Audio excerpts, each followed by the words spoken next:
नमस्कार, मैं हूं नम्रता पराशर। आप देख रहे हैं बीवीएम न्यूज। चलिए रुक करते हैं खबरों की। और खबरों में सबसे पहले बात करेंगे फरीदाबाद के बल्लभगढ़ की। फरीदाबाद के बल्लभगढ़ में मारुति के शोरूम में उस समय हड़कंप मच गया जब शॉर्ट सर्किट के कारण आग लग गई।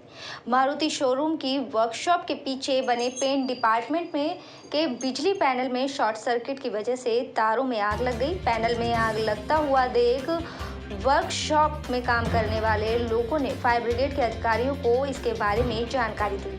आग लगने से पेंट डिपार्टमेंट में बने इलेक्ट्रॉनिक पैनल पूरी तरह से जलकर खाक हो गया। गनीमत ये रही कि उस समय आग में कोई हताहत नहीं हुआ, पर बताया जा रहा है कि आग लगने के धुएं से 3 लोग बेहोश हो गए और जान माल का कोई नुकसान नहीं हुआ। मौके पर पहुंची फायर ब्रिगेड की 2 गाड़ियों ने आग पर काबू पाया। आज यहाँ आग लगने की सूचना मिली होगी, पुलिस की क्या क्या क्या नुकसान हुआ है? नहीं, नुकसान कोई नहीं हुआ है जान माल का। और शॉर्ट सर्किट से बेसमेंट में एक वर्कशॉप है, उसमें 2 आदमी काम कर रहे थे, तो अचानक शॉर्ट सर्किट से आग लगी थी। फायर ब्रिगेड को बुला के हमने और 2 फायर ब्रिगेड आ गई, तुरंत आग बुझा दी है। और जो तो उनका धुआं से थोड़ा सा दम घुट गया था, तो उनको हॉस्पिटल भिजवा दिया है। हॉस्पिटल से पता कर लिया है, वो दोनों सकुशल हैं, कोई भी जान और माल का नुकसान नहीं हुआ। तुरंत कार्रवाई करते हुए आग को बुझा दिया गया। कितने लोगों को भिजवाया गया हॉस्पिटल? 2 3 कंपनी किस नाम से ये वर्कशॉप? Royal Motors. चलिए खबरों में बात करेंगे अब अगली खबर की और जानेंगे कि कैसे क्राइम ब्रांच को सफलता मिली है। फरीदाबाद के सेक्टर 48 क्राइम ब्रांच ने 4 वाहन चोरों को पकड़ने में सफलता हासिल की। पुलिस के मुताबिक आरोपियों से 2 बाइक और एक अवैध असला भी बरामद किया गया है। फिलहाल पुलिस सभी आरोपियों को रिमांड पर लेकर और भी खुलासे के लिए पूछताछ कर रही है। क्राइम ब्रांच सेक्टर 48 की गिरफ्त में दिखाई दे रहे ये वही शातिर चोर हैं जिन्होंने फरीदाबाद और दिल्ली में कई वाहन चोरी की घटनाओं को अंजाम दिया है। प्रवक्ता एसीपी आदर्शदीप की माने तो पुलिस वाहन चोरों को धरपकड़ के लिए एक विशेष अभियान चला रही थी और जिसके चलते इन चारों चोरों को क्राइम ब्रांच सेक्टर 48 ने पकड़ने में सफलता हासिल की। एसीपी आदर्शदीप के मुताबिक चारों आरोपी मेवात जिले के रहने वाले हैं, जिनसे दिल्ली से चोरी की गई 2 बाइकें और एक असला बरामद किया गया है। उन्होंने बताया कि दोनों आरोपियों से और घटनाओं के खुलासे होने के लिए उन्हें रिमांड पर लिया गया है और उनसे पूछताछ जारी है। वाहन चोरों के खिलाफ फरीदाबाद पुलिस की सख्त कार्रवाई के चलते हुए हमने 4 लड़कों को गिरफ्तार किया है। जो ये 4 लड़के वाहन चोरी में इन्वॉल्व थे, इनसे हमने 2 मोटरसाइकिल जो कि इन्होंने दिल्ली से चोरी की है वो भी रिकवर कर लिए हैं। इसके अलावा इनसे हमने असला भी रिकवर किया है। हमने इनको अरेस्ट कर लिया और इनसे भी पूछताछ जारी है।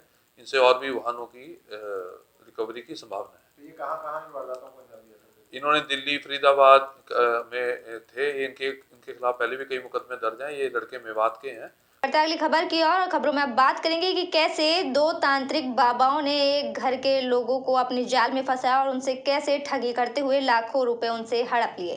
घर के अंदर जमीन में गड़े धन को निकालने का झांसा देकर 24 लाख की ठगी करने के 2 आरोपी तांत्रिक गिरफ्तार किए गए हैं। मामला फरीदाबाद का है, जहां क्राइम ब्रांच 48 ने दोनों आरोपियों को गिरफ्तार कर मामले का खुलासा किया है। पुलिस का दावा है कि दिल्ली, राजस्थान, यूपी और हरियाणा में कई वारदातों को ये लोग अंजाम दे चुके हैं। पुलिस की गिरफ्त में नजर आ रहे इन दोनों तांत्रिकों पर आरोप है कि इन्होंने समयपुर इलाके के रहने वाले एक परिवार को अपना शिकार बनाया और 24 लाख की ठगी की कोशिश की है। पीड़ित नीतू मीणा की माने तो उनके घर में से अजीबो आवाजें आती थी, जिससे वो बेहद ही परेशान थी और उसने अपने इस बारे आवाज़ों के आने के बारे में उन्होंने बताया और जिसके बाद उनके पास सहारनपुर के रहने वाले इन दोनों तांत्रिकों ने इनसे संपर्क किया। आरोप है कि ये तांत्रिक नीतू के घर पहुंचे और उनसे कहा कि उनके घर में खजाना छुपा हुआ है जिसे वो निकाल सकते हैं। तांत्रिक ने उनसे कहा कि इसके लिए पैसों की जरूरत होगी और घर में जितना पैसा है वो ले आओ। के 2 तांत्रिकों को कांटेक्ट किया। जब वो तांत्रिक वहां आए तो उन्होंने उनको मिसगाइड करके ये बताया कि आपके घर के नीचे खजाना दबा हुआ है। उन्होंने एक जो चॉकलेट के ऊपर एक सोने की परत सी चढ़ा के उनको ये भी दिखाया कि ये हमने आपके यहाँ से गोल्ड कॉइन रिकवर कर दिया है। फिर उन्होंने उनको कहा कि वहाँ से आप अपना जितना भी कैश है आपके घर पे वो ले आइए और हम उससे फिर आपका खजाने को घर के जो नीचे दबा हुआ है उसको निकाल देंगे। उसके बाद वहाँ से उन्होंने उनके पास करीब 23-24 लाख कैश था जो उन्होंने वहाँ रख दिया। मीनवाइल इनको वहाँ पे उन पे शक हो गया और वो जो तांत्रिक थे वो वहाँ से भाग गए। तांत्रिकों ने उनसे 11,000 रुपये ले लिए थे। तो बाद में महिला ने पुलिस को शिकायत दी। पुलिस ने उस पर कार्रवाई करते हुए दोनों तांत्रिकों को गिरफ्तार करके गाड़ी प्लस अराउंड 6,500 रुपये कैश उनसे रिकवर कर लिया कल उनको अरेस्ट कर लिया गया था, आज उनको जुडिशियल भेजा जा रहा है। तो ये 24 लाख की जो रकम थी, ये रकम ले जा पाए थे आरोपी या नहीं ले जा पाए? नहीं, ये ले जा नहीं पाए थे। और इसी अगर आप बड़कल क्षेत्र में रहते हैं तो जरा सावधान हो जाएं, कहीं आपके आसपास कोई तेंदुआ तो नहीं घूम रहा। फैजाबाद में अरावली क्षेत्र के अंतर्गत आने वाले बड़कल क्षेत्र के गांव अनंगपुर में बीती रात एक तेंदुए को सीसीटीवी कैमरे में कैद होता हुआ देखा गया है। और ये वारदात तब कैद हुई जब एक ऊंची दीवार पर एक कुकुर खड़ा हुआ था और तेंदुए उसके शिकार की फिराक में छुपा हुआ था। इसी के चलते जैसे ही कुकुर को आभास हुआ कि झाड़ियों में कुछ है तो वो भाग गया और तेंदुए उसके शिकार की फिराक में है, जिसे उसने पहले से भौंका उसके ऊपर और उसके बाद तुरंत दीवार से कूदकर भाग खड़ा हुआ। इस पर तेंदुए ने कुत्ते का पीछा किया और जैसे ही वो पीछा करते दीवार पर चढ़ा तो सीसीटीवी कैमरे में तेंदुआ कैद हो गया। हालांकि तेंदुआ शिकार करने में नाकाम रहा और सीसीटीवी में देखा जा रहा है कि वो वापस झाड़ियों की तरफ जाकर छुप गया है। जब से सीसीटीवी फुटेज वायरल हुआ है, अनंगपुर ग्रामवासियों में भय का माहौल है। हालांकि प्रशासन ने एहतियातन तौर पर ग्रामवासियों को सतर्क कर दिया है कि वो रात के अकेले अंधेरे में बाहर ना जाएं।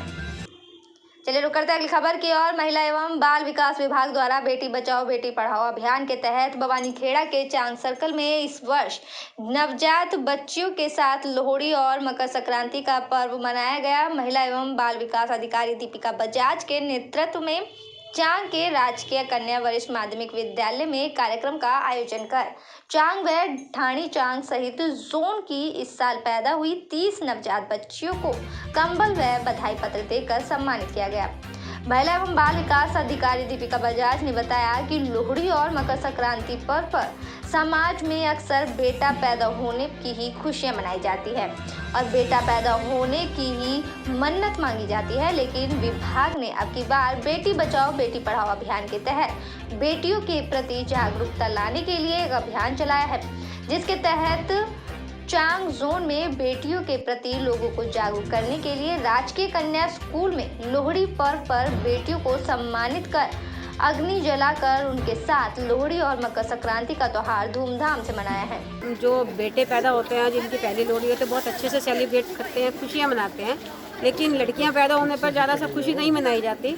तो हमने ये विचार किया कि जो हमारी लड़कियां पैदा हुई हैं इस साल में, स्पेशली जो उस परिवार की दूसरी या तीसरी बेटी थी, उनके लिए आज हम लोहड़ी का त्यौहार मनाएं। तो हमने उन सभी इस गांव चांग और ढाणी चांग और इस सर्कल की जो चांग सर्कल की थी सारी लड़कियों को बुलवाया। लगभग 30 लड़कियों को आज हमने यहाँ पे सम्मानित किया, उनके माताओं को सम्मानित किया है, ताकि थोड़ा सा ये एहसास दे कि लड़कियाँ भी कहीं लड़कों से कम नहीं हैं। जितनी ही तवज्जो हम लड़कों को देते हैं उतनी लड़कियों को ही देनी चाहिए और लड़कियों को भी अच्छे से उनकी पूरी शिक्षा का, उनके स्वास्थ्य का पूरा ध्यान रखना चाहिए। और बेटी बचाओ बेटी पढ़ाओ के तहत हम इसी चीज़ पर ही फोकस करते हैं कि जो हमारा सेक्स रेशो इतना कम हो गया था उसको हम धीरे धीरे ऊपर लेके आए, लड़के और लड़कियों की संख्या बराबर रखें। इसी जो हमारे प्रयास थे, हमने प्रयास किए, तो उसी वजह से ही आज हमारा जो सेक्स रेशो है 914 है लगभग। और जो ये हमारी अवेयरनेस हमने कराई है गांव में, इसी वजह से थोड़ा। खबरों में बात करेंगे आप सोहना की, जहां पर हरिभूमि सहकारिता समिति में आने वाले सालों के अंत तक करीब 5000 लोगों को रोजगार देगी और वो गांव-गांव में महिलाओं को पूरी तरह से आत्मनिर्भर करेगी। अब तक सहकारी समिति 150 से अधिक महिलाओं को रोजगार देकर आत्मनिर्भर बना चुकी है। समिति का मुख्य उद्देश्य महिलाओं को, गरीब लोगों को आत्मनिर्भर करना है और सहकारी समिति ने अग्रवाल धर्मशाला में एक सम्मान समारोह का आयोजन किया, जिसमें 100 से अधिक लोगों को सम्मानित किया गया। सहकारी समिति के डायरेक्टर ने बताया कि हरिभूमि सहकारी समिति ने आज क्षेत्र के 100 से अधिक लोगों को सम्मानित किया है। वहीं पूरे साल के लिए एक योजना तैयार की है। इस योजना के आधार पर 5000 से अधिक लोगों को रोजगार मुहैया कराया जाएगा। समिति काम कर रही है, इससे महिलाओं का कॉन्फिडेंस बढ़ेगा और जब महिलाओं का कॉन्फिडेंस बनता है तो इस महिला का जो उद्देश्य है महिलाओं को आत्मनिर्भर बनाना, और आत्मनिर्भरता जब महिला में आ जाती है तो वो घर परिवार को तो अच्छे से चलाती ही है, देश और समाज को भी आगे बढ़ाने का काम करती है। तो इसको लेकर आपको कोई अपने विचार है कि जिस तरह ये समिति कार्य कर रही है इसको? इसको लेके मेरा विचार ये है कि ये समिति, मैं तो कहती हूँ कि बहुत आगे बढ़े, और इसके आगे बढ़ने का उद्देश्य हम सबका ये है कि यहाँ पर हम महिला आश्रम खोलें, वृद्धा आश्रम खोलें, छोटे बच्चों के लिए काम करें। और छोटे बच्चों के लिए काम करेंगे तो आज देखो आप लेबर चाइल्ड है, गर्ल सेफ चाइल्ड है, ये सारी इतनी कुरीतियाँ हमारे समाज में बढ़ रही हैं। चलिए खबरों में बात करेंगे पृथला विधानसभा क्षेत्र की। पृथला विधानसभा क्षेत्र के विधायक व हरियाणा सरकार में चेयरमैन विधायक नैनपाल रावत ने मकर संक्रांति के शुभ अवसर पर प्राचीन परंपरागत तरीके को निभाते हुए बुजुर्ग महिलाओं व बच्चों को सम्मानित किया। इसमें वे लोग मुख्य रूप से शामिल रहे जिन्होंने चुनाव के समय पर्दे के पीछे रहकर विधायक नैनपाल रावत को जीत दिलवाने में अपनी अहम भूमिका निभाई थी। इस मौके पर विधायक नैनपाल रावत से सम्मान पाकर बुजुर्ग महिलाएं व बच्चे फूले नहीं समाये। विधायक द्वारा माला व शॉल पहनाकर नगद सम्मान लोगों को दिया गया और इस मौके पर विधायक नैनपाल रावत ने कहा कि वो अपने आप को बहुत सौभाग्यशाली मानते हैं कि उन्हें अपने उन कार्यकर्ताओं का सम्मान करने का मौका मिला जिन्होंने उन्हें चुनाव में समय रहते पर्दे के पीछे रहकर काम करने का उनका उत्साह बढ़ाया। उन्होंने कहा कि अपने ऐसे हजारों कार्यकर्ताओं का ऋण वे अपने जीवन भर में नहीं उतार सकते। सर, आज आपने सम्मान दिया है बहुत सारे लोगों को, किस श्रेणी में इनको सम्मान दिया गया है? आज सर्वप्रथम तो मैं अपने पृथला परिवार को ये जो आज नववर्ष और मकर संक्रांति है उसकी तहे दिल से हार्दिक शुभकामनाएं देता हूँ। मैं और मेरा परिवार सदैव इस पृथला परिवार का ऋणी रहेगा। आज कुछ कार्यकर्ता जो देवता के रूप में जिन्हें मैं मानता हूँ, आज दफ्तर पर बुलाकर उनको नववर्ष की मकर संक्रांति की बधाई दी है और एक प्रकार से इनको सम्मानित किया है।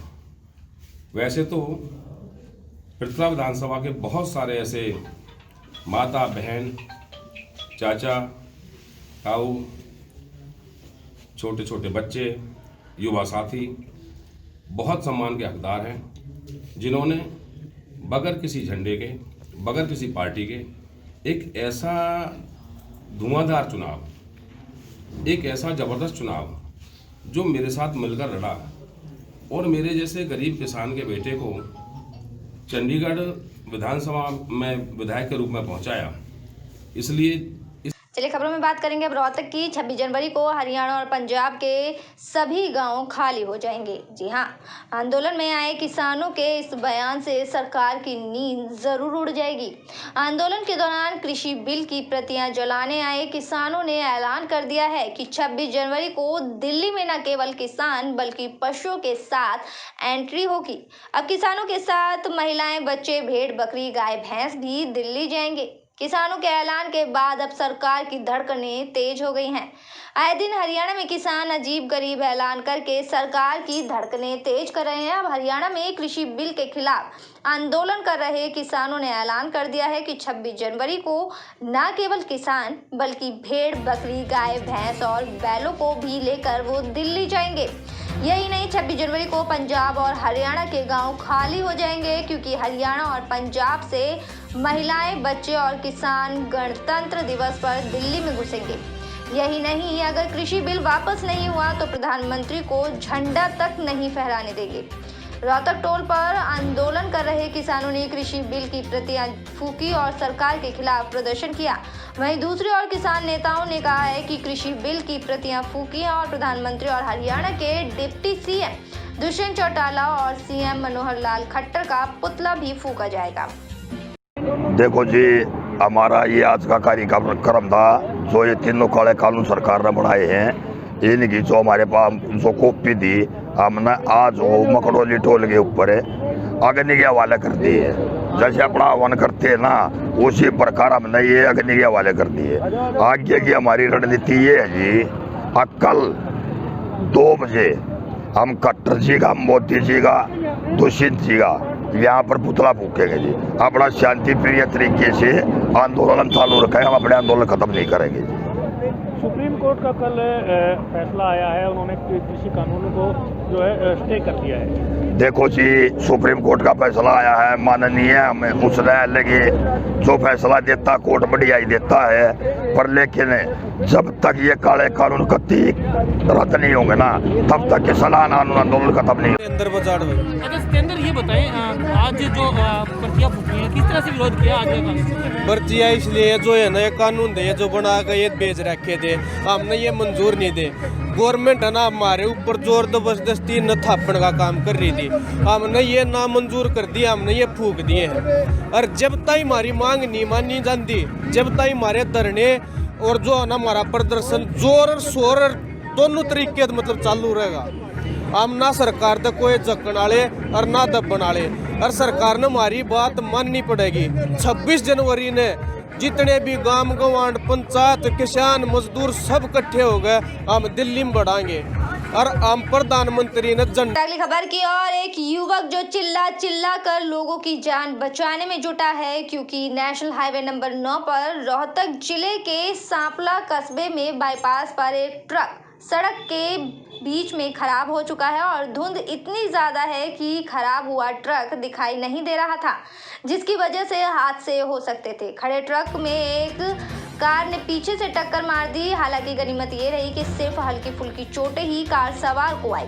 यही नहीं, कई बाइक सवार भी इस ट्रक की वजह से घायल हो गए। फिलहाल पुलिस भी इस मौके पर पहुंच चुकी थी और ट्रक को सड़क से हटाने का प्रयास करने लगी।